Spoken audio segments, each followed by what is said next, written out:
Olá a todos, sejam bem-vindos a nossas lives de sexta-feira, hoje com o tema da paternidade política. Mas Alice, por que colocar o tema da política dentro da paternidade? É porque vocês gostam de e sempre de falar mal do presidente, por isso bota a política em tudo? Bom, até um pouquinho sim, é tudo um pretexto, mas não. É porque William Reich, desde ali da década de 1920 e poucos, já falava que a questão social, que a gente tá bastante contra, né, assim, a problemática do social, ela tem a ver com a questão da estruturação da família, né? Essa ideologia autoritária, ela está relacionada com a família, sobretudo com a família patriarcal, conservadora, e por isso a gente acredita que discutir paternidade, né, nesse Dia dos Pais. Aliás, eu esqueci de colocar o meu filtro. Eu escolhi um filtro para o Dia dos Pais. Ai, meu Deus, não era esse. Ai, o filtro tá errado, gente, socorro. Eu não tô achando o filtro que eu escolhi. Dia dos Pais, né? Então, usando aí os estereótipos de pai. Então, William Reich já colocava pra gente esse tema da paternidade, da família patriarcal como uma das grandes questões sociais do nosso tempo, né? E por isso a gente acha que discutir paternidade necessariamente tem a ver com política. O Vicente, meu companheiro, patente alta, bigode grosso. Pois é, esse bigode aqui, na verdade, é uma homenagem ao meu pai, né? Meu pai que é militar, meu pai que de algum modo colocou um pouco dessa estrutura hierárquica, conservadora, né? Dentro da família, né? De uma estrutura do patriarcado. Mais uma homenagem a ele, porque a gente não pode entender essa questão como algo individual, né? Então, quando algumas notícias, algumas pesquisas colocam o tema da criminalidade como uma possível ausência de pai, então a falta de pai acaba gerando sujeitos criminosos, né? Essas ideias, a gente acredita que a questão é muito mais profunda que isso, do que entender a falta de pai é o que vai gerar a criminalidade. Então, por isso a gente entende a paternidade como um fenômeno político, né? E por isso o tema paternidade política, que, aliás, eu vou escrever aqui nos nossos comentários, né? Paternidade política, para quem estiver chegando aí um pouco desapercebido, saber do que se trata, não é mesmo? Então, eu peço a paciência de vocês. Enquanto eu faço isso, eu vou colocar a nossa música, minha gente. Eu escolhi uma canção para este momento. Escutem. Vou botar mais alto.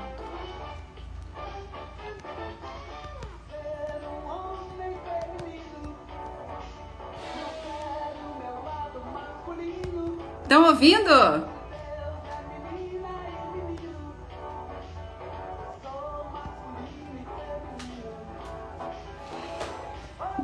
Né? Porque ser um homem feminino não fere o meu lado masculino. Como é que a gente vai falar de paternidade sem falar sobre masculinidade? Né? Necessariamente o tema da masculinidade envolve o da paternidade também, e muitos dos problemas, né, das disfunções da paternidade tem a ver com uma ideia de masculinidade que está muito ligada ao autoritarismo, ao conservadorismo, e que não educa para a liberdade, sim educa pelo medo. E acaba gerando sujeitos, né? Isso é bem o pensamento reichiano, acaba gerando sujeitos com essa tendência a buscar uma liderança externa a si próprios, né? Essa falta de autonomia, de saber lidar com a liberdade, encarar a responsabilidade que vem junto com a liberdade, fruto de uma educação pelo medo, uma educação patriarcal, uma educação repressiva, sexual, ela acaba gerando sujeitos com essa tendência a buscar um líder autoritário, um paizão, né? Um ditador com um aspecto de pai, né, que vai dar uma ideia de que vai tratar o povo como uma família, quando na verdade não é bem assim. Ele trata a família dele, mas não trata a coletividade como um todo, não é mesmo? Bom, esse é o pensamento haitiano. Nós temos um convidado muito importante hoje que eu tô avisando. Estamos no ar aqui. Nosso convidado de hoje, porque eu não sou louca também de falar de paternidade sem chamar um pai, né? Então, nosso convidado de hoje é o Vicente Carneiro, que é o melhor professor da EFEM, da Escola Pós-Haitiana Federico Navarro. É um mestre em psicologia, administrador, mestre em psicologia, terapeuta haitiano. Mas eu não tô convidando ele por nada disso, não. Não é porque ele é um grande pesquisador, não é porque ele estuda psicologia política no doutorado. É porque ele é pai do Benício. Então, só por isso estamos chamando aqui o Vicente. Vicente Carneiro, grande amigo e professor. E a gente vai chamar o Vicente pelo perfil da ergonomia, mas eu não estou visualizando o Vicente aqui, então ele deve estar entrando, ainda acabei de mandar mensagem para ele também. E não tem problema. Eu vejo que está aqui presente também o Rudy Reale. Então, assim, grande beijo pro Rudy. Rudy é o diretor da EFEM e na verdade eu estou chamando o Vicente porque o Vicente entrou com o perfil dele mesmo, quando era para entrar com o perfil da EFEM. Tudo bem também, né? Chamar o Vicente pelo perfil dele. Então eu vou chamar o Vicente aqui pelo perfil dele. Ouvido? Que aí o som fica melhor para vocês também, né, gente? Chamando Vicente. Alô, alô, Vicente. Você está sendo chamado na recepção. Eita, recusou. De repente ele ainda vai entrar pelo perfil da ergonomia. Mas eu ia contando para vocês que por que eu tô chamando o Vicente aqui? Porque ele é pai do Benício, claro. Mas porque o Rude, né, que é o diretor da clínica, enfim, ele sempre conta essa história que o Vicente, logo que o Benício nasceu, não fez contato com o Benício logo de cara, mas que rapidamente pegou esse contato afetivo com o filho, né, por meio da terapia. E eu acho essa história muito bonita. E se o Rudy está falando que o Vicente é um excelente pai, eu não tenho a menor dúvida. Eu sei também porque a gente é amigo. Mas eu acho muito bonita essa história, porque eu acho que isso é um fenômeno muito comum, sabe? Não sei vocês aí, já tem uma galera assistindo, né?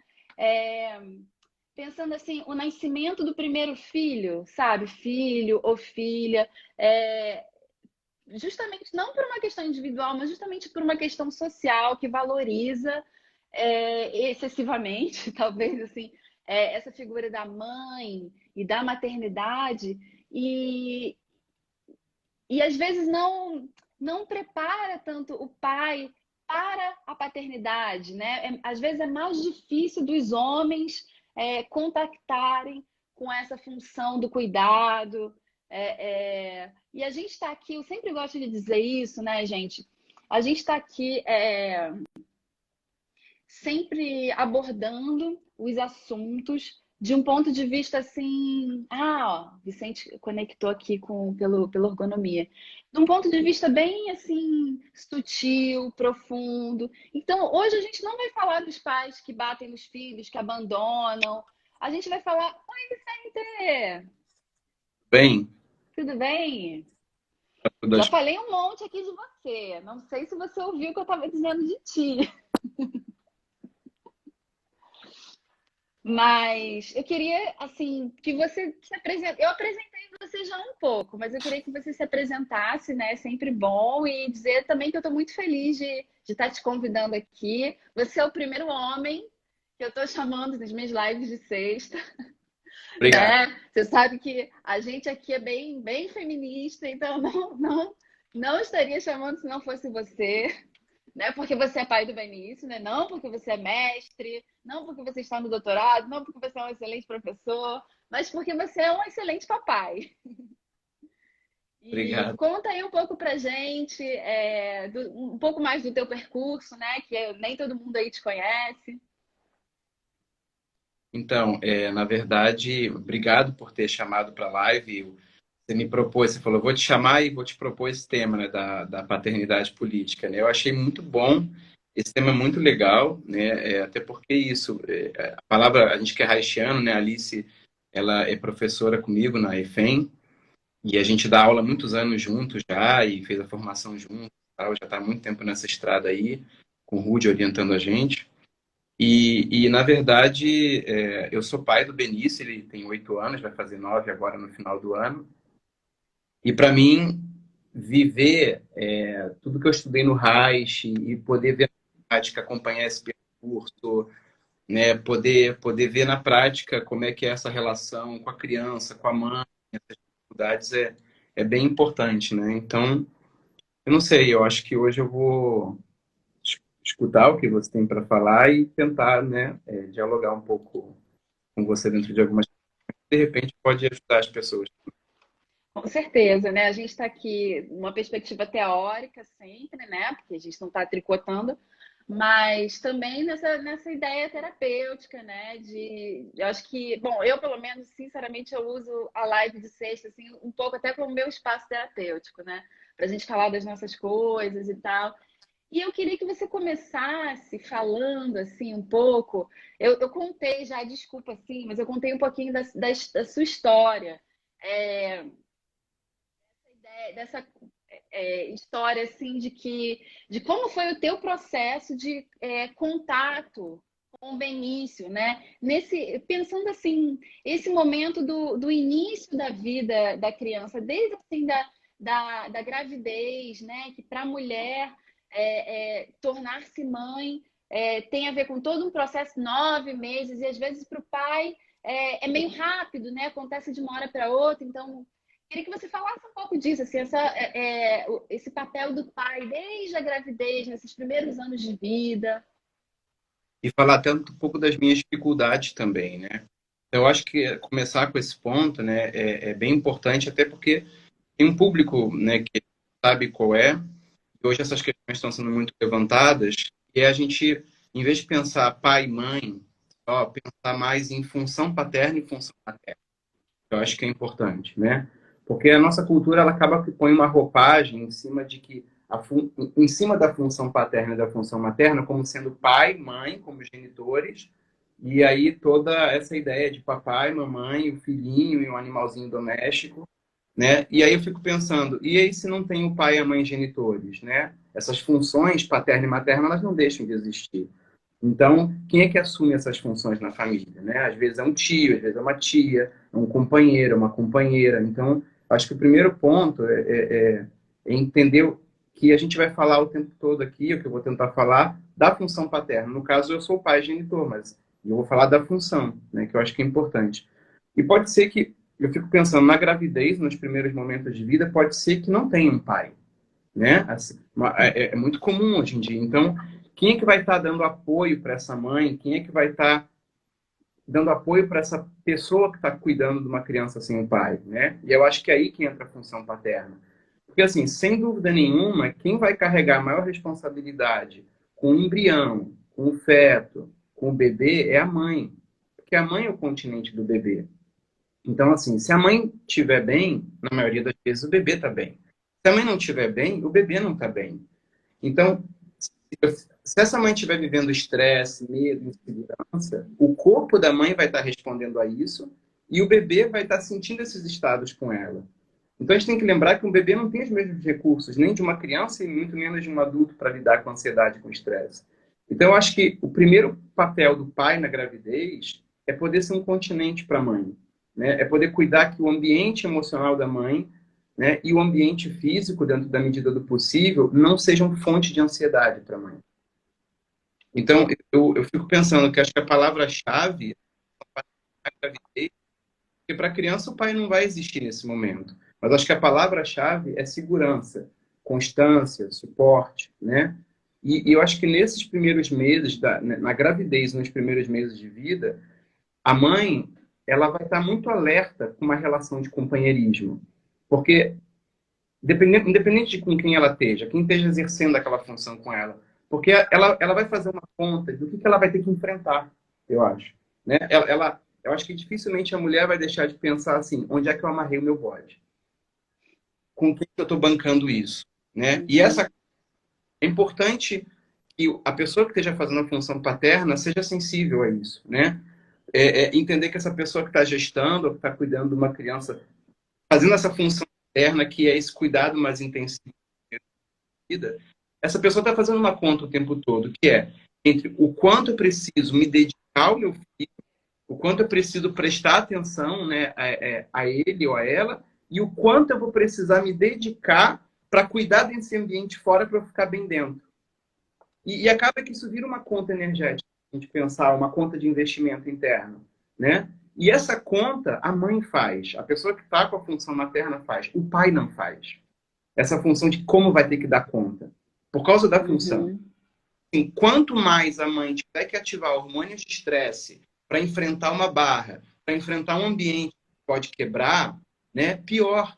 Porque a conexão afetiva, a conexão límbica, ela é oposta aos hormônios de estresse e de ansiedade, que é dopamina, que é adrenalina. Não tem como. Não tem como a mãe conseguir criar uma disposição interna para nutrir um outro estado para estar conectada com aquela criança, se a energia dela, a atenção dela vai ter que estar ligada em como é que ela vai organizar esse ambiente que não está. Essa conta não fecha no final. Então, eu acho que, assim, principalmente na gravidez e nos primeiros meses, o pai, ele está responsável por ser esse continente para a mãe, que é o continente da criança, né? Então, eu acho interessante aí, Vicente, desculpa até te cortar, fazendo uma pequena tradução, assim, em termos bem pragmáticos, né? Isso tem a ver com buscar comida, né? Tem a ver com comprar coisas, assim, não pela questão do dinheiro, mas é quando a gente está com um bebê pequenininho, a gente não consegue ficar saindo, né? A quarentena, que tá todo mundo pirando, as mães passam a quarentena, não dá para ficar saindo com o neném pequenininho. E aí tem que ter alguém, né? Que pode ser o pai, né? Essa função paterna para fazer coisas bem práticas, né? Funções da casa, funções de arrumação, de limpeza, de cuidado, né? Do entorno. Essa que é a função, eu achei muito bonito que você falou, desse continente, né? E eu acho que um grande desafio aí é a gente pensar como exercer a função paterna por um pai genitor, por exemplo, que não é casado com a mãe, não tem um relacionamento, né? Porque muitos casais se separam nesse momento do nascimento do filho. É uma estatística, né? A maioria dos relacionamentos acaba justamente por essas questões, né? muito comum isso, né? Problema, na verdade, pensar que na hora que você está, né, se a gente puder depois ter um tempinho para falar disso, né? Quais são os problemas que o homem passa na transição de ser pai dentro do patriarcado. Eu acho que falar assim, ser pai, né, E aí tem uma coisa que a gente discutia muito, né? A gente discute muito nas aulas, a gente discute muito às vezes entre a gente, que é a dificuldade de contato, né? A dificuldade de contato, às vezes, do pai nesse momento, a dificuldade de contato com a mulher que está passando por esse processo. Estou falando do ponto de vista do pai, né? E aí eu fico pensando assim, falar de ser pai é falar dos problemas de ser pai dentro de um patriarcado. E o patriarcado ele é uma forma de cultura, o Reich fala isso, tem 6.000 anos, ao redor do mundo, graças a Deus, não é uniforme. Então tem muitos momentos da história, muitos lugares do mundo em que não formam culturas patriarcais, mas é um problema grande, porque a gente está num mundo globalizado e patriarcal. Eu vou chegar nesse ponto que você está falando. Por que o patriarcado é importante falar? Porque sempre o patriarcado se forma sempre numa condição de sobrevivência esperada. Então, assim, situações ameaçadoras criam estratégias de sobrevivência que se baseiam em escassez, excesso de competitividade, situações de ganha-perde e de subjugar recursos, podem ser pessoas, bens. Isso é o patriarcado. É essa relação autoritária que se cria numa condição de sobrevivência desesperada. Isso culturalmente em vários lugares. Tá? Mas isso é uma das bases culturais que a gente tem. A gente tem que entender que a gente está dentro de um patriarcado. E o que isso cria? Acho que a primeira coisa que isso cria, eu fiquei pensando sobre isso, é a perda da relação de intimidade entre parceiros. Porque, assim, uma da grande parte dos problemas emocionais que a gente tem a ver sempre com a decepção de amor e intimidade. Né? E como é que os homens, particularmente, eles são incentivados a serem criados dentro do patriarcado? Normalmente mantendo uma posição de adolescente, mantendo uma posição de competição uns com os outros, para ver quem é mais legal, mantendo uma posição de fazer bagunças o tempo todo, sem nenhuma intenção de limpar o que está fazendo e sem se tornar responsável pelo que está fazendo. Isso é assim que o patriarcado normalmente cria os homens na cultura. Aí você vai falar, mas será que é isso? Olha para qualquer grande empresa, olha para os CEOs de qualquer empresa, olha para os políticos. São adolescentes o tempo todo, bancando coisas, fazendo bagunças, não limpando, não arrumando, não fazendo nada. Não bancando uma responsabilidade. Beleza. E aí o que acontece com os homens quando eles têm um filho?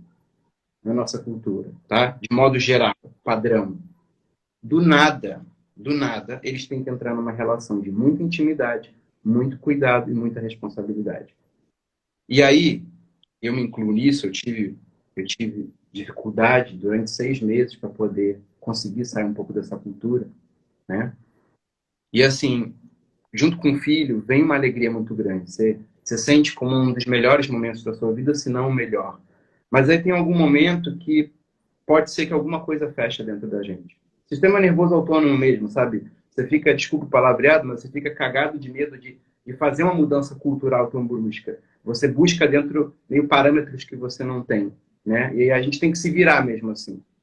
Então, assim, mesmo estudando, mesmo... Às vezes é um baque, sabe? Assim, essa coisa de você realmente ter que se dedicar, realmente ter que cuidar da parceira, cuidar da criança, se dedicar a ser um bom...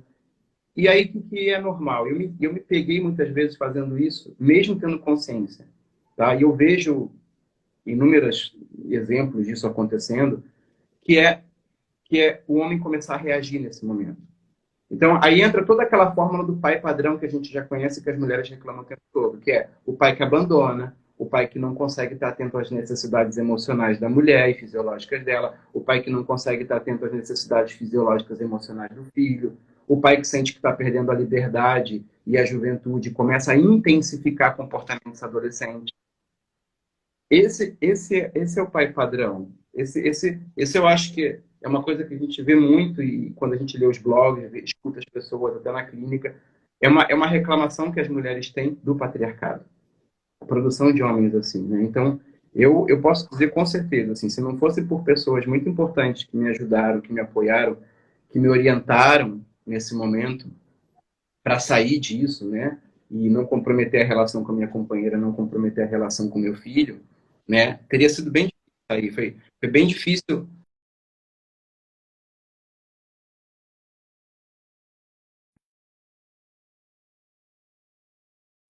Ter um por enquanto pro meu filho. realmente bancar, né? E às vezes a gente nem nota que está fugindo. Então tem uma hora que ainda bem que a gente tem pessoas que apoiam e ajudam a gente. Então hoje eu me sinto assim, um bom pai, porque é um exercício de se debruçar o tempo todo, que ouvia Uhum. tá falando, ouvir o que a mulher está falando. Sim. Muito bonito isso que você está dizendo, Vicente. Deixa eu só, desculpa te perguntar uma coisa. Você está com fone de ouvido? De Não, Bluetooth, alguma coisa? Não. Tá. Não, só tem um probleminha assim na internet. O som não tá tão bom. Assim, às vezes corta um pouquinho a tua. Mas dá para entender. Assim, só fiquei pensando se tiver alguma coisa para corrigir, para melhorar tecnicamente aí. Não sei se pode ser o fone ou se é a conexão aí, que às eu vezes não não é. vai Agora tá um sim pouco ruim de te ouvir. botar aqui. Aham. Tá falhando, né? Eu também tô vendo. Peraí, só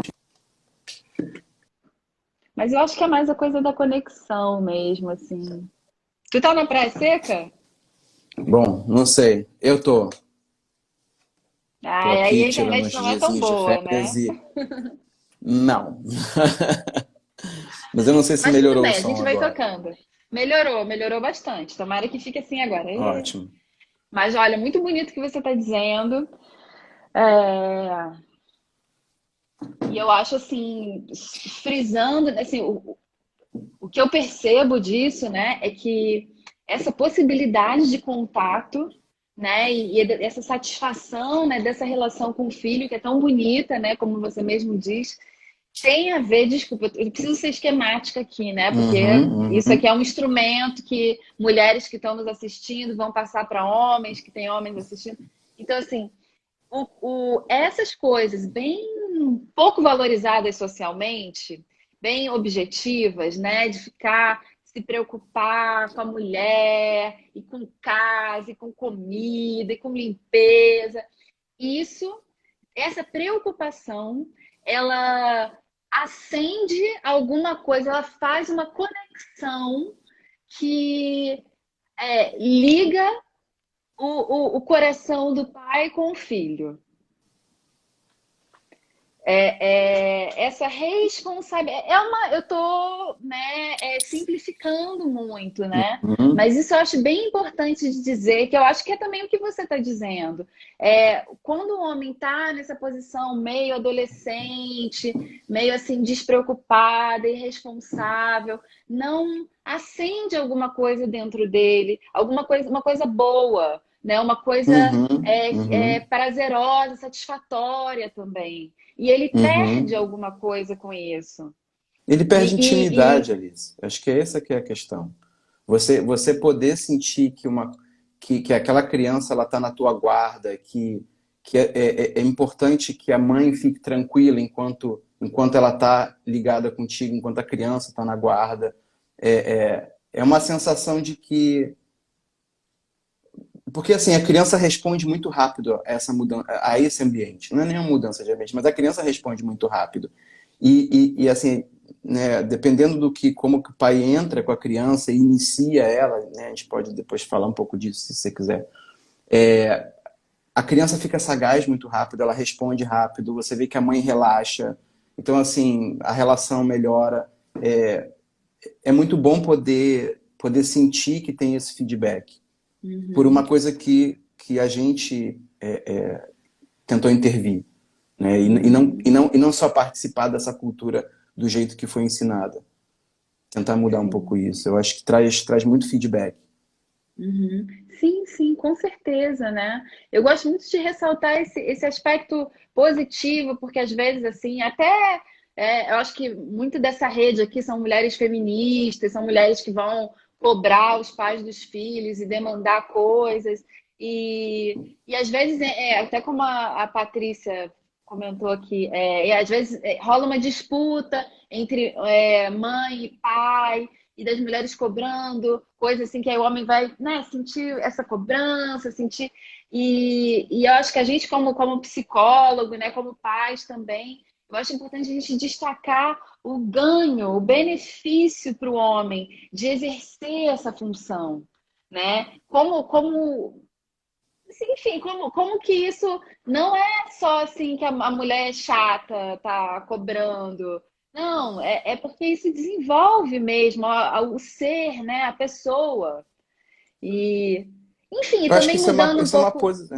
isso é uma posição, essa coisa do homem sentir a mulher cobrando, acaba que, na minha visão, é uma repetição só do mesmo tipo de cultura, sabe?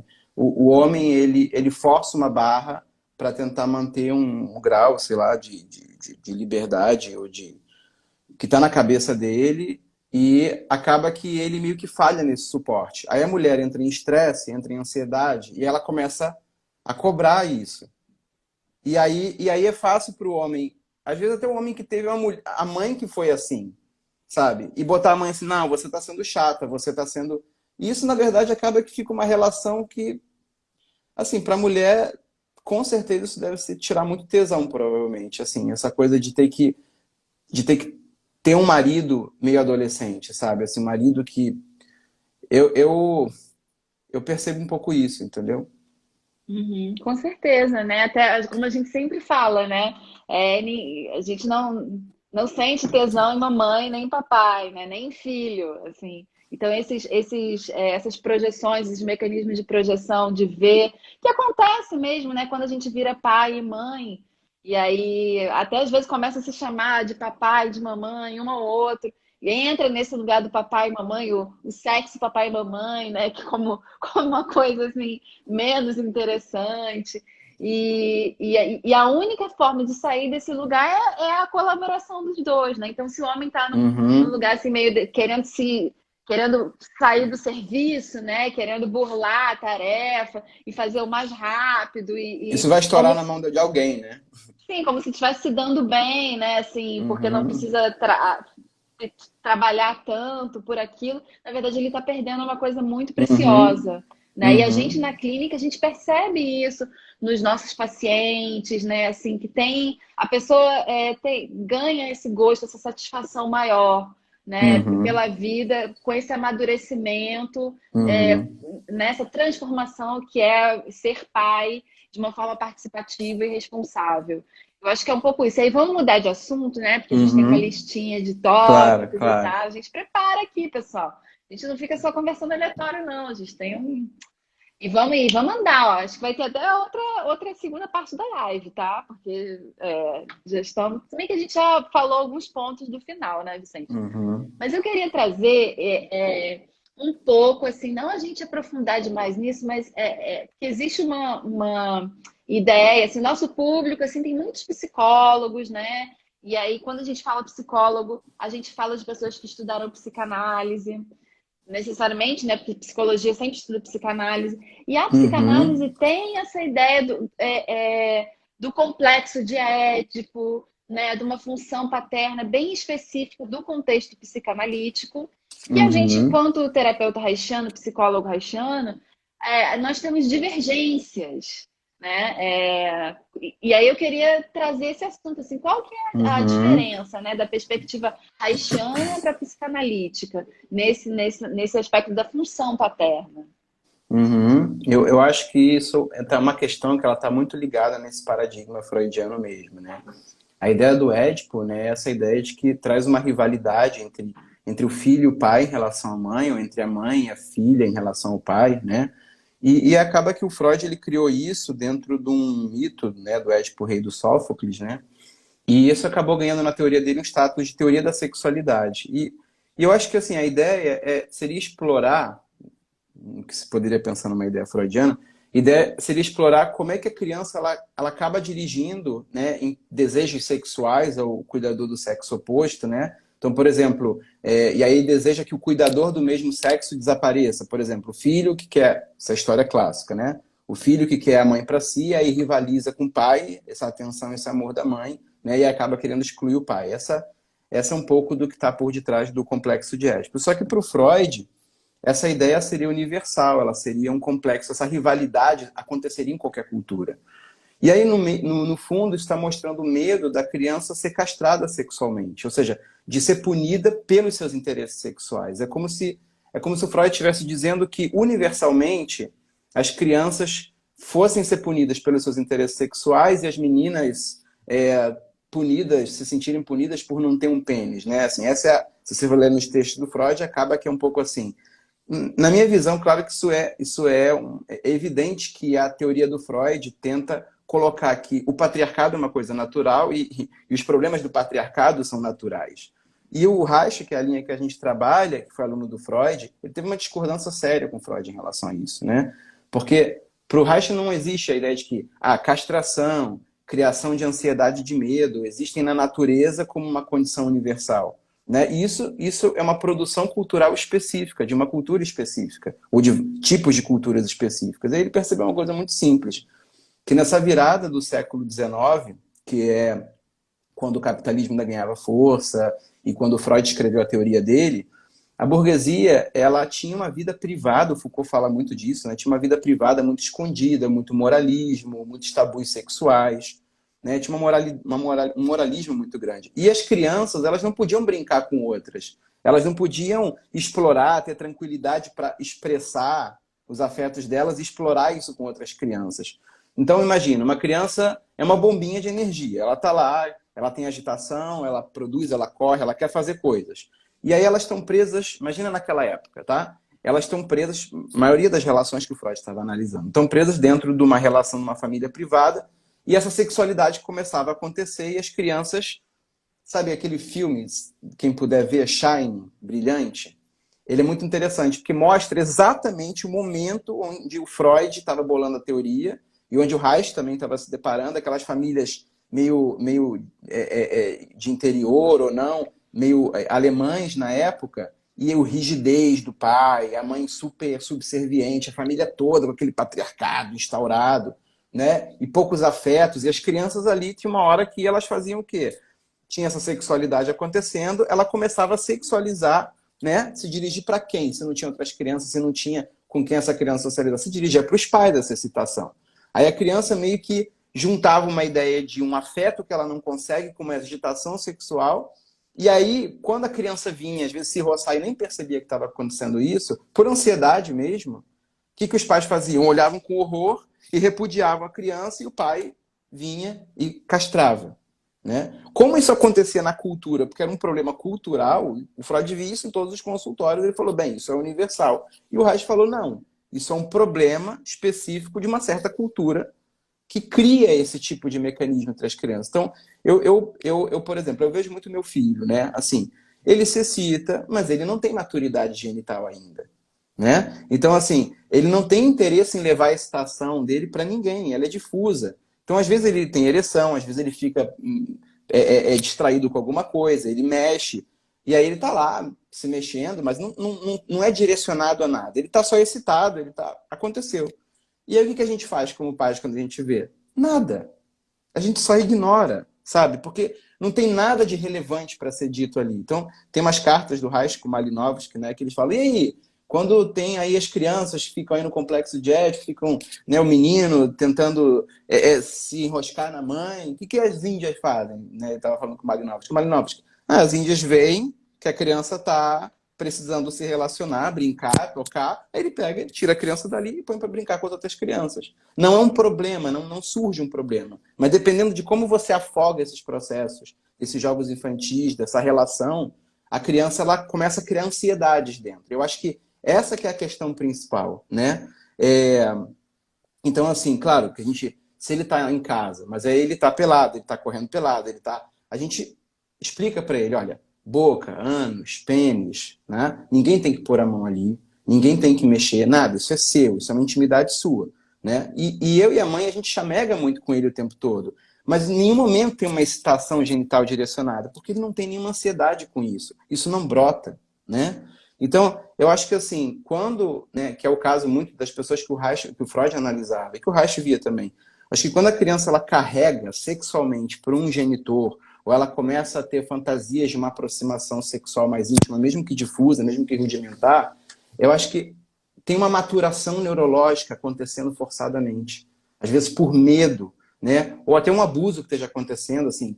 Naquela época da burguesia, eram inúmeros os casos de abuso mesmo que aconteciam, que o Freud atendia, e quando ele começou a dizer que existia abuso dentro das casas para a burguesia, os sponsors do Freud começaram, os patrocinadores começaram a tirar tudo, porque ninguém queria falar disso. Então, não, o problema não é mais uma repressão sexual ali acontecendo, era imaginativo o sexo. Aí o Freud muda a teoria dele. Então, assim, eu como haitiano, eu sempre pensaria assim, se a criança estivesse sexualizando, que tipo de ansiedade que ela pode estar vivendo, né? Para poder a energia dela ter que maturar forçadamente. Porque para o Reich sempre é isso, amadurecer uma função biológica rápido demais, normalmente é por medo. E nunca é um amadurecimento completo. Então, eu acho que, dependendo da cultura que essa criança está inserida, podem se criar vários estados ansiogênicos, e aí aconteceu o que acontecia na época, e precisar não, acabar que a resultante é o pai intervir de um modo autoritário na sexualidade da criança, porque está tudo comprimido ali. Uhum. E esse ponto que você está trazendo, né, puxa muito a gente, e eu estou vendo até alguns comentários aqui, eu acho importante, né, eu acho que algumas pessoas também vieram por conta do tema da política, né, e a gente está falando, do que a gente está falando aqui? De repressão sexual, basicamente é isso, de como a psicanálise naturalizou a repressão sexual, como, né, faz parte do princípio psicanalítico, né, a ideia de que para o sujeito se inserir na cultura é necessário algum nível de repressão sexual, porque senão seria barbárie, né? E aí o Reich, ele desde o início do pensamento reichiano, ele vai direto nesse ponto, usando como referência sociedades que não são a cultura ocidental, branca, patriarcal, eurocêntrica, né? Porque ele vai no Malinowski, no Strobriandes, então Malinowski é um famoso, importantíssimo antropólogo. E aí e os Strobriandeses foram, né, culturas originárias, né, dos mares do sul, que tinham uma organização matriarcal e não patriarcal. Particularmente, esse é o fundamento do pensamento reichiano que mais me interessa como feminista e como uma pessoa assim que hoje em dia né, eu não consigo aprofundar meu interesse no momento. Até gosto de te falar isso, Vicente, que a gente debate muito esses aspectos mais assim de pesquisa, né? Mas assim, se eu tivesse mais tempo, eu mergulharia na pesquisa ali da Geni Papos, por exemplo, que é uma pesquisadora que eu sempre falo que ela de indígena, né? E essas matrizes de pensamento desses povos originários, entende? E eu gosto, assim, porque eu já fui questionada desse lugar. Bom, bem ou mal, vocês estudam Reich, que é um homem branco, cis, hétero, europeu. Só que o Reich, ele pegou ali na jugular, né? O fundamento reichiano se contrapor ao patriarcado, né? A tudo isso que a pessoa dele talvez acabe representando, mas ele foi um grande questionador desse lugar e não à toa ele foi expulso de tudo, né? Ele foi expulso do Partido Comunista, ele foi expulso da Sociedade Psicanalítica, ele ficou pulando de país em país, e de todos os países ele dava um jeito de botar ele para fora, e ele foi morrer preso nos Estados Unidos e teve os livros queimados, né? Então, voltando aqui para o tema da paternidade, para a gente também não viajar muito, compreender, né, que quando a gente aborda essa temática da repressão sexual, necessariamente a gente está falando de um tema político. E essa repressão sexual, ela acontece na família, né? Nessa posição, nessa ideia do pai como moralista, repressora, né? E de algum modo o pensamento psicanalítico Eu também tenho essa proposta aí um pouco mais adiante de fazer umas lives, assim, só abordando esse aspecto, assim, da contraponto da psicanálise com o pensamento haitiano.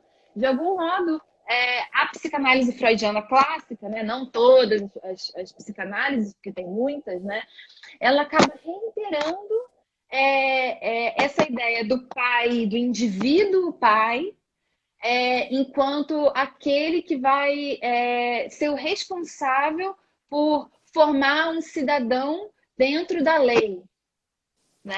É um cidadão que se enquadra socialmente, numa obediência, né? E se não tem essa figura individual, homem, pai, aí tem mais chance do guri ou da guria aí, da menina ou da menina ser pessoa desviante, ser maçã podre, né? Porque não teve esse homem que botou moral, que ensinou, né? Então, o moralismo, né? Às vezes fala assim, porque isso vem do berço, vem de casa, como se fosse só a família, o núcleo familiar, pai, mãe, filhos, o responsável por todo um conjunto social, quando na verdade as relações parentais elas são mais amplas, tem a ver com o contexto social que a pessoa tem inserido. Eu acho que é um pouco isso, assim, né? Falei muito. Não, eu acho que esse é o tema Continuando, da lei mesmo, né? Uhum. Continuando essa coisa do Édipo, né? Da castração, da lei necessária para não acontecer a maçã podre ou as condutas desviantes. Eu acho que é bem interessante porque, assim, você falou o termo lei, né? E na verdade, acaba que a gente, em Reich, não pensa muito por aí, porque lei, eu não vou nem falar do ponto de vista lacaniano, freudiano, porque acaba que eles vão muito pelo simbólico. E a função da lei é sempre uma coisa... Eu acho que quando a gente fala de lei nesse sentido, a gente pode sempre estar falando de uma coisa fora da realidade, alguma coisa metafísica, alguma coisa transcendente, e a gente pode pensar num registro de uma ordem que tem que vir de fora, que tem que vir como uma imposição, e não como uma autorregulação. Então, o Reich ele vai o tempo todo pensar essas questões como autorregulação. Então, eu acho que assim, a gente só consegue integrar o que a gente pensa, vamos pensar, né, para poder chegar lá, a gente só consegue integrar o que a gente pensa, o que a gente sente, se a gente tiver chance de experimentar o problema. E não ter que obedecer uma ordem sem entender o que está sentindo primeiro. Acho que essa é uma das maiores premissas reichianas que tem. Então, o problema da lei é esse. Você tem que obedecer a algo porque é, mas você não ter a experiência de se autorregular no processo. Acho que pegar essa lei tal como, né, você propôs, que a nossa cultura patriarcal propõe, ela tira imediatamente essa possibilidade e cria uma série de problemas. Então, assim, eu acho que dentro da função paterna, e essa função, mais uma vez, ela pode ser desenvolvida por qualquer pessoa que vai encabeçar essa função, né? Nessa função paterna, a gente tem a chance de mostrar à criança como é que um mundo que não é a mãe funciona.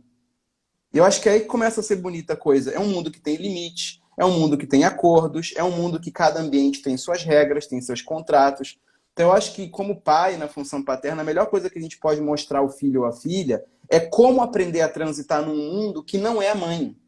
Poder fazer as coisas que gosta nesse mundo, poder se proteger quando precisa, saber por onde pode modificar o que precisa, né? Ou seja, a função paterna ela vai ter uma ideia de uma transição social muito importante, que é como é que a criança pode expandir o espaço dela de maneira potente. E essa função não é da mãe.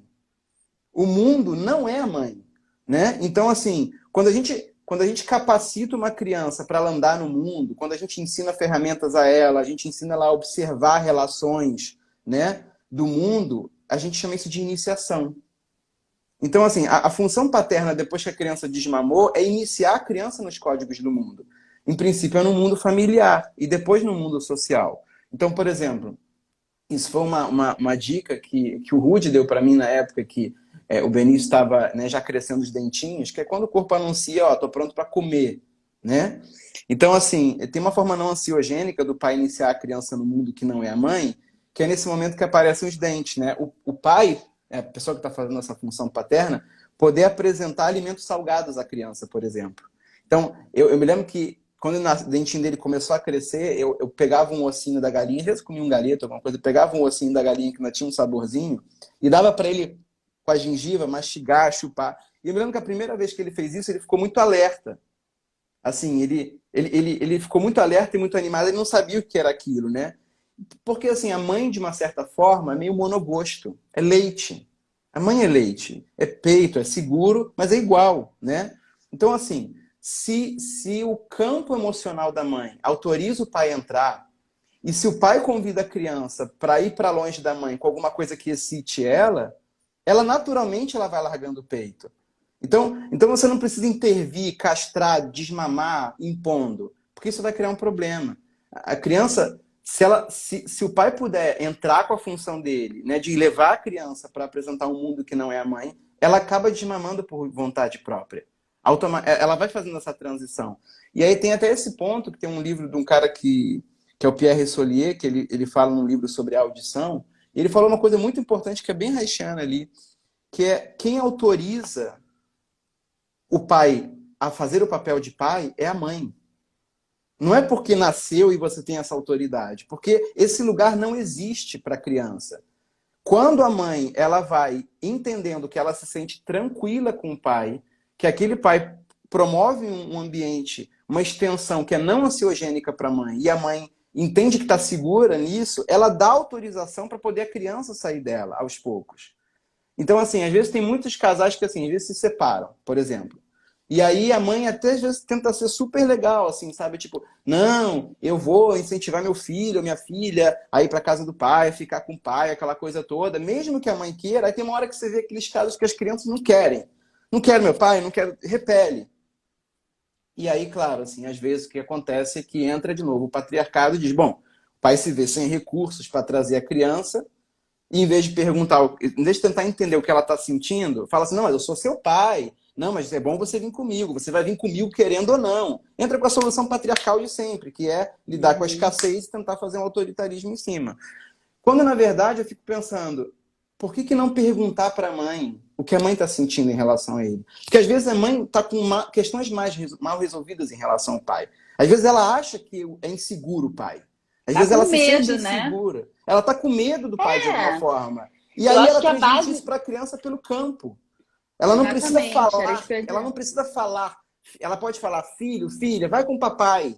Mas o campo dela, ela não transmite essa segurança, ela não autoriza no sentimento dela a criança ir. Ela autoriza verbalmente. E a criança retrai porque ela instintivamente sente que não é seguro ir para lá.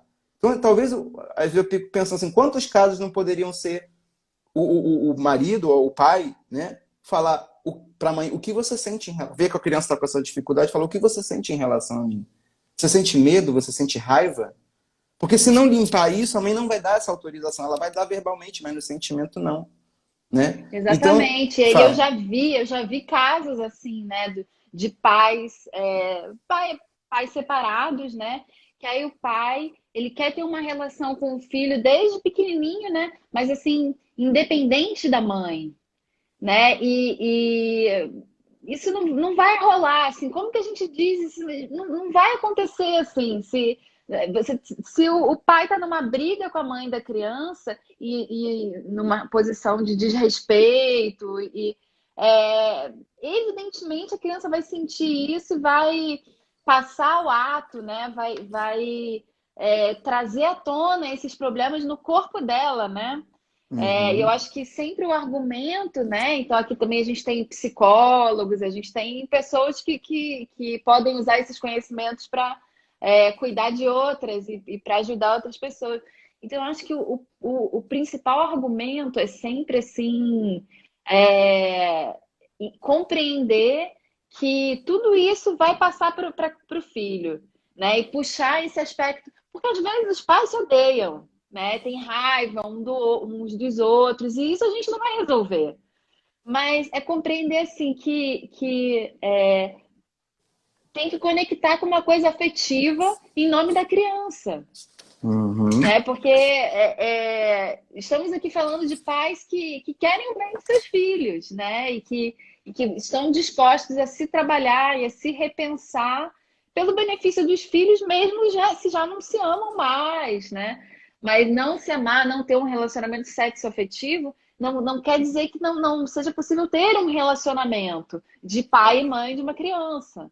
Até porque a É, função se mantém, né? Então, assim, a pessoa está separada da outra. E aí ela está na função paterna. Se começar a ser um mau ex-marido, se começar a ser um mau parceiro, esse ambiente ele quebra de novo. A mãe começa a entrar em ansiedade, ela começa a ter que lidar com uma série de questões, quando na verdade ela deveria estar dedicada ali. Então, assim, eu acho que é muito importante se o homem puder estar sensível a isso. Que a função paterna não quebra porque separou da mãe. E aí ele dá uhum. todas as permissões dele para ele sair. Porque a mãe vai dar pico de ansiedade, a mãe vai retrair, mesmo que ela fale uma coisa, e no fundo a mãe não está segura. E a função dele de manter um lugar seguro para a mãe continua. Eu acho que Continua, né? não E continuar essa função sustentando a paterna é função muito, paterna. essa função paterna é muito, é imprescindível, né? Porque é muito difícil, assim, para uma mulher amamentando, fazer ela mesma fazer o desmame. Precisa de outra pessoa para fazer o desmame. Porque aquele bebezinho sente o cheiro do leite, aí o leite sai. Aí gente, uma dificuldade fazer um desmame sem ter um outro. E isso a gente está falando do desmame, mas todos os passos seguintes também, né? Precisa ter essa função paterna, esse outro, para colocar no mundo, né? Para levar para o mundo, como se diz, Uhum. mas não levar para o mundo de uma forma autoritária, não levar para o mundo pelo medo, levar para o mundo pelo carinho, pela segurança, pelo contato afetivo. Eu acho que isso pega numa grande dificuldade do masculino, né, dos homens, de compreender o que é a relação de cuidado, né? Assim, de entender a importância do cuidado, né? E o cuidado com tudo, cuidado com o contexto, cuidado com a mãe da criança, com a criança, consigo próprio, né? Eu acho que uma Então é uma palavra-chave, chatice. Alice, exatamente, acho que a palavra-chave é pensar em ansiedade. O quanto você está Uhum. provocando ansiedade naquela criança, o quanto você está provocando ansiedade também. Porque cuidado, pode dizer, eu estou cuidando. Mas você não está vendo o que você está fazendo com o outro. Eu acho que a Uhum. chave, né, que é uma coisa totalmente antipatriarcal, é você poder ver o que o outro está sentindo e ajudar a pessoa a ver o que ela está sentindo também. E validar isso. Eu acho que se tivesse um ponto antipatriarcal é esse, né? E a gente está falando da lei, né? Então, e aí tem essa coisa do limite. A gente pensa muito em limite e não em uma norma de fora. Porque, assim, o limite, só voltando para a gente continuar nessa coisa de como o pai vai ser importante, né? Essa função paterna. O limite ele tem que estar sempre ligado com um parâmetro de realidade. Então, se você impõe um limite, uma norma, uma castração, seja lá o que for, mas isso não está ligado num parâmetro de realidade, isso vira uma ideia fantasmagórica para a criança. Por que não pode? Não sei. Não tem ordem. A criança não entende o que ela intervém. Então, eu fiquei pensando assim, né? Dois eventos que aconteceram comigo e com o Benício, né? Para mim, assim, foram muito chocantes, assim, a hora que eu vi a coisa funcionando. O primeiro, ele era pequenininho, eu lembro isso claramente, estava na cozinha, aí ele queria alcançar um brinquedinho que estava em cima de uma bancada, né?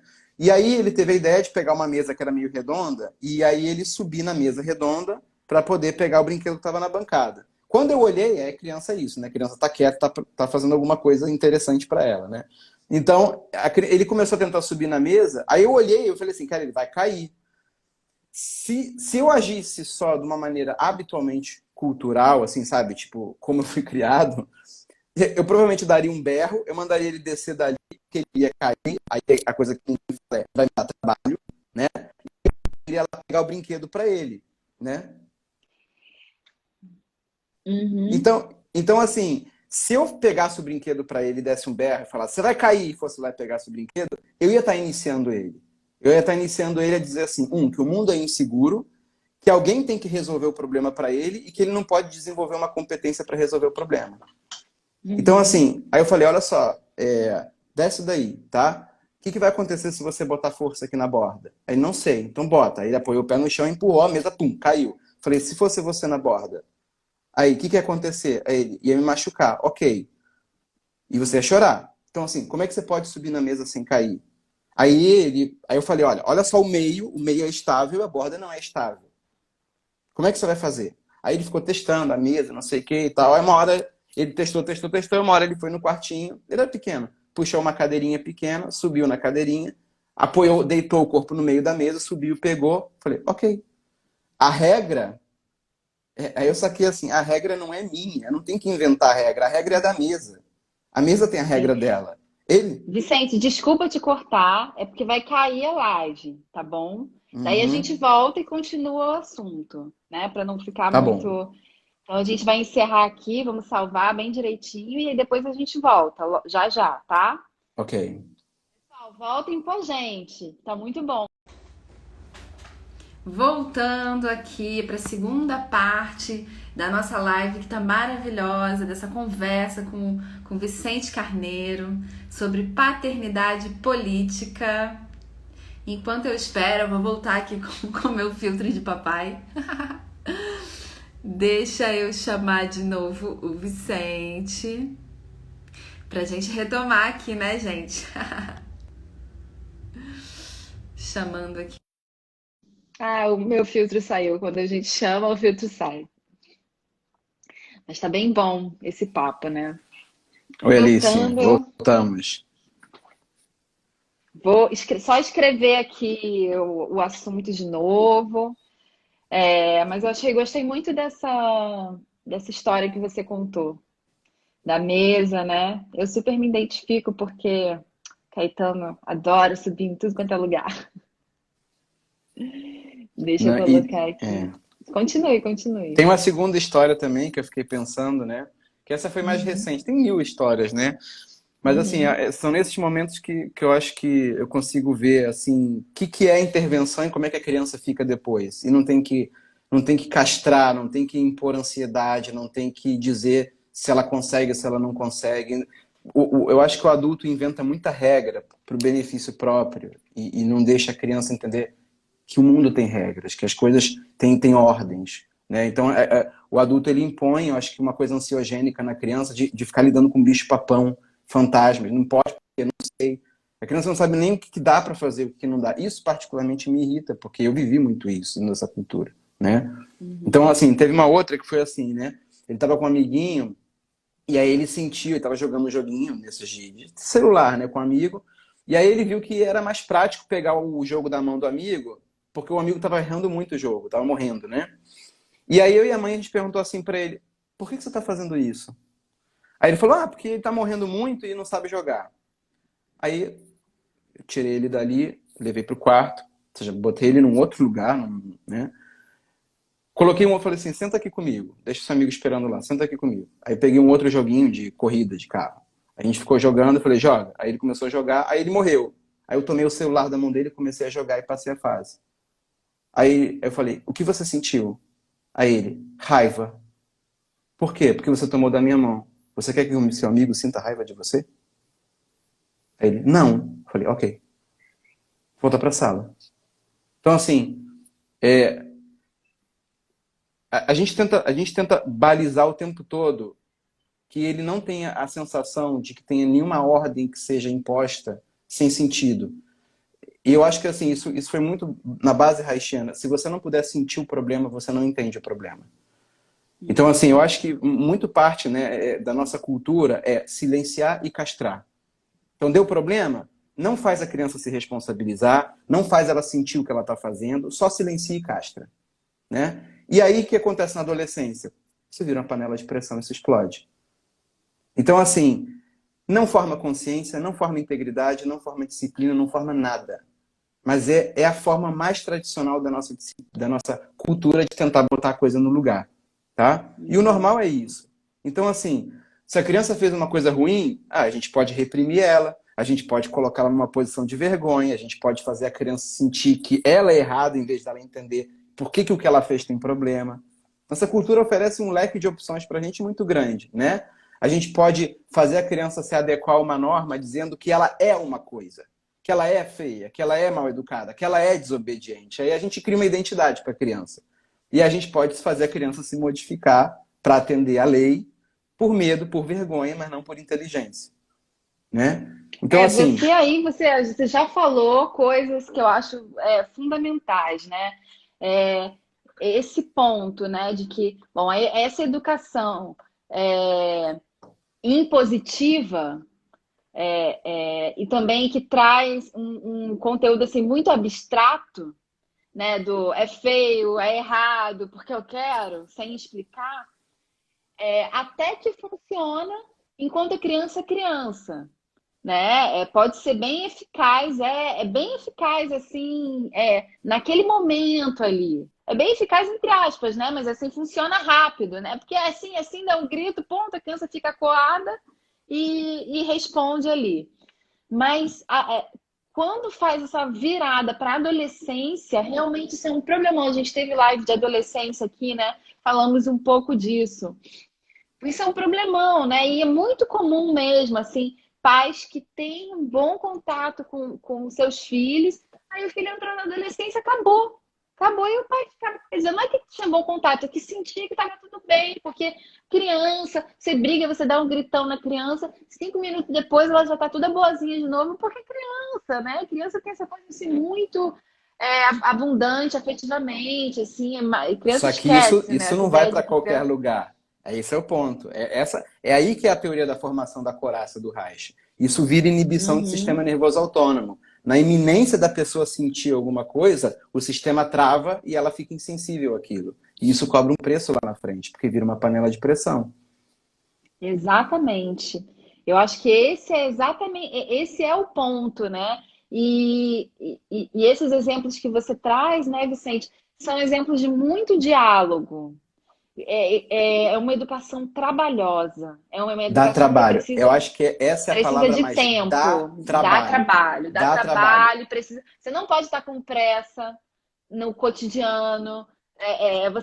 Você tem que estar com muita atenção constante, né? Cansativo, trabalhoso, você tem que estar prestando atenção no que está acontecendo, né? Eu Eu... com o Caetano aqui, né? Hum. A gente já está vivendo muito isso, né? Assim, até porque o meu caso, né? Mãe atípica, né? Paternidade e maternidade atípica, né? Criança nem fala ainda, e a gente tem que ter uma super atenção para. Bom, a criança não fala. Então, como que a gente vai. Tem que entender assim, mas por que deu essa birra? Por que deu esse ataque agora? Por que começou a chorar? Então, a gente tem que ficar sempre assim, exaustivo, essa é a palavra, né? A gente tem que ficar assim, prestando muita atenção, assim, mas o que aconteceu? Para dar foi o excesso de som, né? E aí pegou essa sensibilidade da criança, né? Foi a iluminação, foi porque direcionou a atenção para fora dela, tá com fome, tá com frio, tá com a fralda, né? Um monte de coisinha. Isso continua, né? São muitos aspectos aí, né? Com a criança mais velha, com a criança falando, tudo a gente tem que estar compreendendo, né? Prestando muita atenção. E eu acho que essa atenção, e até para a gente já ir apontando para o término da nossa conversa, né? Eu Uhum. acho que essa atenção que a gente vai tendo para a criança, isso nos desenvolve. Eu acho que essa é a bandeira nossa aqui, Uhum. sabe? Assim, Uhum. isso Uhum. desenvolve. Porque assim, a gente está falando de pais e mães que tiveram educações repressivas na sua maioria, né? Então a gente Uhum. tem as nossas Uhum. couraças e eu acho que o momento da paternidade e a maternidade é um momento que muitas vezes a gente está revivendo ali o que a gente passou enquanto criança, né? E revivendo traumas e situações difíceis, mas a gente, do lugar de pai e mãe, a gente tem a oportunidade de fazer diferente Uhum. e superar isso, e se transformar usando uma terminologia mais haitiana, assim, e produzir flexibilização das nossas couraças, né? A E, partir e, desse outro lugar de pai e mãe. e produzir firmeza, que eu acho que essa que é a grande questão da função paterna, né? Assim, a criança tá segura para ir para o mundo. Então, por exemplo, tava ali, fui levar meu filho para andar de bicicleta, que eu tirei um pouco de férias e aí tá de férias também nos últimos dias aqui. E aí a gente foi, aí teve uma hora que a gente viu, tinha um lago, aí tinha um caiaque e tal, e eu queria saber qual era o melhor caiaque para. Foi agora, né? Foi agora. E aí eu perguntei pro cara que estava alugando os caiaques, e eu tava até pensando em comprar um e tal. E aí ele falou assim, eu falei assim, mas olha só, moço, aqui o vento venta assim, então eu estava preocupado qual seria um caiaque que poderia cortar aqui para poder eu não ter que remar muito, tá? Não sei o que. Eu fiz toda uma explicação. Aí meu filho, sério, ele parou e ele falou assim, pai, quando o rapaz foi no banheiro, né? Pai, por que você não só perguntou para ele qual é o melhor caiaque para essa lagoa? Ele tem 8 anos. Aí eu pensei assim, porque eu dou muitas voltas. E eu pensei, por que eu dou muitas voltas? Porque eu não tenho a certeza, o meu automático da minha criação é não ter a certeza de que vão me ouvir, de que vão me escutar, de que vão. E para ele isso não faz sentido, é muito simples. Se a situação da lagoa está assim, por que não? E aí eu percebi assim, para mim, o que me vem de melhor quando a gente gasta cada minuto ali investindo nisso, é que a criança fica muito sagaz, assim, ela faz lógicas desbloqueadas. Ela consegue ir mais Ensina a direto no gente, ponto, né? ela fala direto do que ela está sentindo, ela já vai direto no ponto, ela questiona você, Então, assim, eu falo, caraca, não é nenhuma idealização, é totalmente o oposto do resultado que eu tive na minha infância. A gente passa anos depois fazendo 1000 processos para tentar amadurecer, e o troço ali brota. Então, assim, para mim, o que mais me chama a atenção é como tornar a criança potente, né? Assim, e eu fico pensando como é que essa coisa do amor condicionado é uma das piores coisas. Porque isso que o adulto faz. Eu só vou amar você se você fizer tal coisa. Eu só vou amar você se você se comportar dessa forma. A gente os adultos não falam isso, mas eles deixam na entrelinha e a criança pega essa entrelinha. E o que tu está ensinando para a criança? Que se ela sair dessa linha, ela vai morrer de medo o tempo todo. Se você sair da linha X que a gente inventou para a criança, ela pode perder o nosso amor. E aí ensinar isso não é ensinar regulação, porque ela tem medo de perder o amor. Então assim, qualquer pessoa aqui nessa live, provavelmente, se perguntar quem é que já não sentiu isso, que precisa se esforçar para ser amado, todo mundo vai levantar a mão praticamente. É bizarro isso, né? Então eu fico pensando assim, nessa coisa da interdição, da lei, até voltando um pouco nesse ponto, o que seria totalmente antipatriarcado? Poder permitir a criança comunicar a insatisfação dela. Então, assim, essa coisa da birra que você falou, quando a criança não tem idade de falar, não dá nem para falar em birra. Né? Assim, é muito difícil falar em birra, porque a criança ela tem uma panelinha de pressão, ela tem 4 emoções básicas. Medo, raiva, alegria e tristeza. Ela vai tentar botar alguma coisa para fora da emoção dela, que é o corpo dela tentando fazer uma mediação com o ambiente. Se ela não consegue, porque tem um adulto sacaneando, tem alguma situação ambiental ruim, ela vai ficar irritada. Como isso dá trabalho, a nossa cultura diz assim, não, silencia a criança de alguma forma ou bota ela para esquecer, como você falou. Deixa a criança esquecer. E aí, o que você está iniciando a criança para aprender? Eu não consigo falar das minhas emoções, eu não consigo olhar para o que eu sinto e nada faz sentido. Faz sentido o que está na cabeça dos outros. E a gente treina as crianças 10, 12, 15 anos, 16 anos nessa lógica. Né? Eu acho que isso é muito perturbador. Né? Então, assim, aí a criança começa a falar. Aí ela começa a ver que ela continua não sendo observada dentro do que ela está pleiteando, do que ela está indignada, do que ela está triste. Não tem ninguém observando ela, perguntando para ela o que ela está sentindo. Aí a criança dá o quê? Ela dá um jeito. Ela começa a manipular pai, começa a manipular mãe, começa a manipular as pessoas. Aí sim começa a fazer birra, porque ela está com uma panela de pressão interna. E ela não sabe como solucionar. A criança tem muito pouco poder de ação nesse sentido, se o adulto não permitir. Aí ela começa a se torcer para dar um jeito, e aquilo vai cronificando num padrão. Então, assim, eu acho que o que se cria nesse processo todo, né? A nossa cultura, eu acho que isso é importante demarcar, né, hoje. A nossa cultura, ela diz, não saiba o que o outro está sentindo. Ela diz, não ajude a pessoa a observar o que ela está sentindo e validar isso. Eu acho que isso é uma das melhores coisas que a gente pode ensinar para a criança desde cedo, né? Aí fala assim, fazer a pessoa se acalmar, fazer a criança se acalmar, ou aprender a se acalmar, fazer a criança se acalmar na nossa cultura, ou é silenciar ela ou ensinar para ela deixar para lá. Só que ensinar uma pessoa a se acalmar é entender o que ela está sentindo e ajudar ela a entender isso também. A gente fala pro filho, Benício, eu vejo que você está com raiva. Por quê? Ou, eu estou sentindo que você está frustrado porque aconteceu isso, isso, isso. É isso que eu estou falando para você. Aconteceu isso, aí por isso que você está... Ou seja, e a pessoa diz, ou não é, mas parece que isso liberta a pessoa. Ela pode ser validada no que ela está sentindo. Aí ela pensa em cima do que ela está sentindo. Isso é totalmente não patriarcal, né? E aí eu fico pensando assim, todas essas questões, eu gosto muito desse tema. Ensinar a criança a negociar, fazer acordos, oferecer opções a ela. Não é come isso ou aquilo outro. Mas dar opções, sabe? Combinar antecipadamente a coisa, né? Ter consistência para cumprir o combinado. Outro dia eu estava vendo, assim, a mãe chega, aí fala assim, tá bom, filho, eu vou te levar na pracinha 3 horas. Aí o menino tá lá jogando. Deu 3 horas, o menino falou, mãe, não, agora eu tô cansada com sono. Mas ela não fala, olha, a mamãe tá com sono nesse momento, vamos recombinar isso aqui, 3h30 eu posso te levar? Não, não vou. O que a criança faz? Ela só se agonia e se desespera. Mas ela aprende uma coisa, eu vou ter que manipular.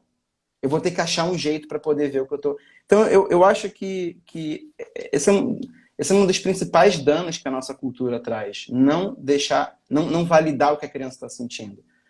Tudo é birra, tudo é silenciamento e castração. Acho que sempre cai nesse ponto, entendeu? Sim. Eu quero destacar aqui, enfim, comentários das pessoas, né? Às vezes a gente não fala na hora. Mercedes Cupolilo Psi, né? Fez alguns comentários assim que eu acho que tem tudo a ver, espontâneo, distanciamento de si mesma, né? Que na hora que estava dizendo tinha a ver mesmo. Maria, querida, né? Maravilhoso, vocês dois, essa aula ótima, me lembrou as primeiras aulas sobre Reich com vocês, né? Obrigada, Maria, né? Que é terapeuta reichiana também, colega nossa da EFEM. E vamos apontando para o fim. Eu acho importante a gente terminar para a live não ser uma coisa extensiva, mas eu estou muito feliz assim, porque a gente está com uma média de pessoas assim, também desde o início, né? Que vão acompanhando, que gostam. É bom que esse material fica gravado. E aí a gente pode encaminhar e mostrar para outras pessoas também. Eu queria trazer aqui, eu separei isso, que eu coloquei nos meus stories, essa pergunta, assim, o que você diria para o seu pai? O que você gostaria que dissessem para o seu pai quando você era criança, né? E aí eu achei muito bonita, foi muita interação, muita gente, né? Então só vou trazer aqui. Não grite, pare, escute, acolha e aconselhe. Seja um pai e participe da minha criação. Simplesmente me apoie e confie, não me amedronte. Descubra quem são seus filhos ao invés de querer moldá-los. É preciso dar amor para depois receber. Homem também pede ajuda. Ela é linda do jeito dela. Abre sua mente, gay também é gente. Faça terapia e mais faça terapia, alguns façam terapia, né? E eu achei muito, muito bonito, fico muito feliz com essas participações das pessoas, né?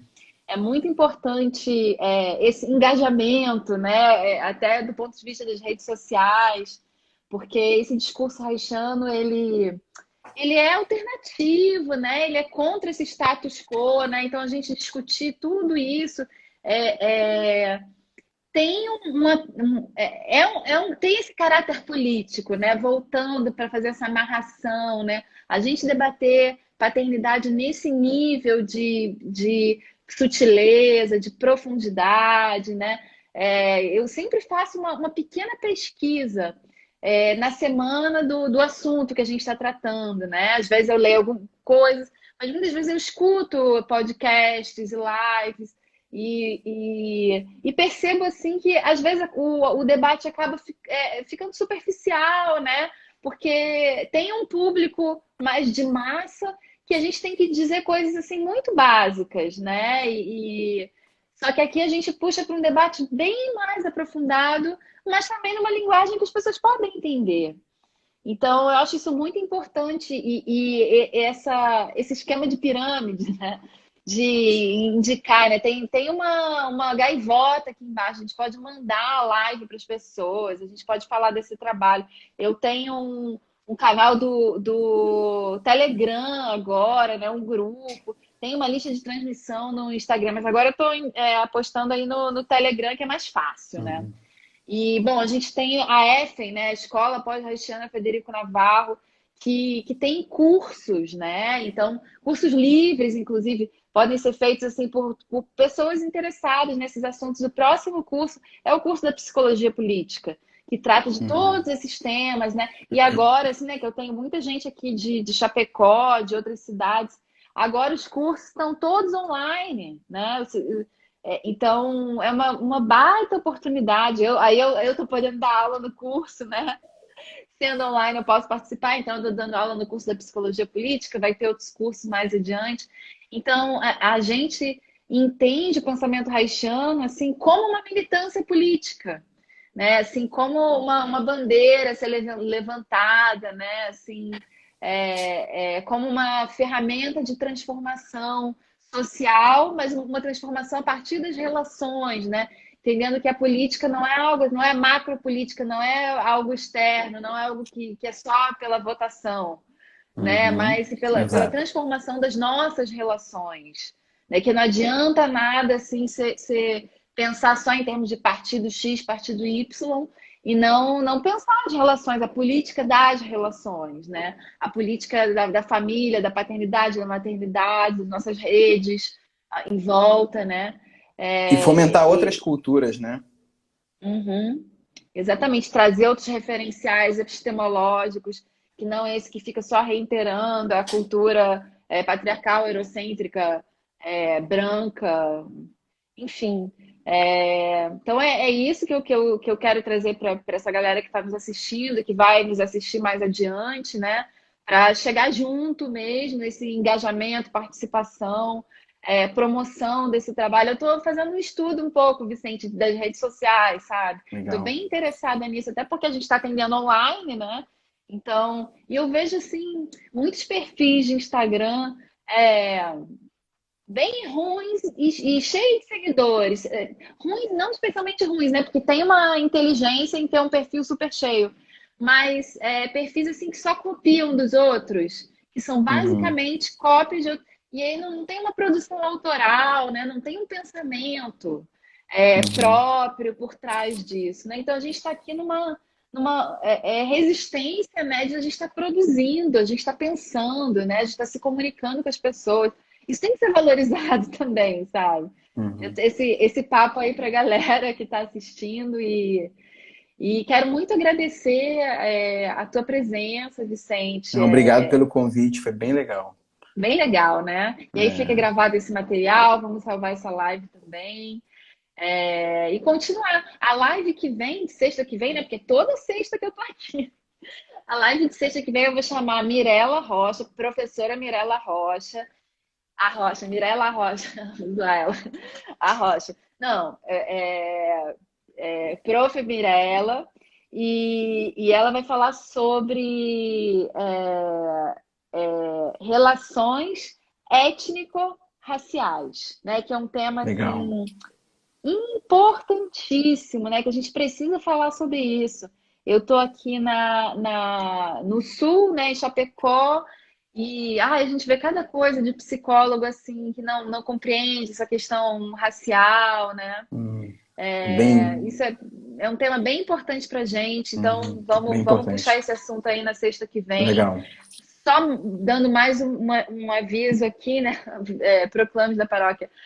Segunda-feira eu vou participar da sexta semana acadêmica da UFFS, né, que é a federal daqui, da fronteira sul, Uhum. é, é, falando sobre fascismo, né? E aí vai Uhum. ser um outro espaço, né? Vai ser um meet e tal, mas todo mundo pode participar. E é um espaço mais acadêmico, então a gente prepara melhor a fala, assim, com mais conceitos. E eu vou debater com um pesquisador do Gramsci, Uhum. né? Falando de fascismo da perspectiva gramsciana, que é um cara assim que a gente sempre fala, né? Nunca Uhum. peguei para estudar o Gramsci, mas eu li Gilberto Calil, o nome desse pesquisador. E acho que vai ser bem legal esse papo também. Eu vou trazer um pouco da psicologia de massa do fascismo, então também estão todos convidados aí para segunda-feira. E é isso. Muito Legal, obrigada. Nilce. Obrigado pelos tópicos também, foram bem legais. Maravilha. Obrigado pelo Beijo convite. no Benício, beijo na Jennifer. E Obrigado. Estamos aí, né? Estamos aí. Beijo para vocês Valeu, também pessoal. aí. Gratidão. Obrigado, Tchau, gente. tchau. Tchau.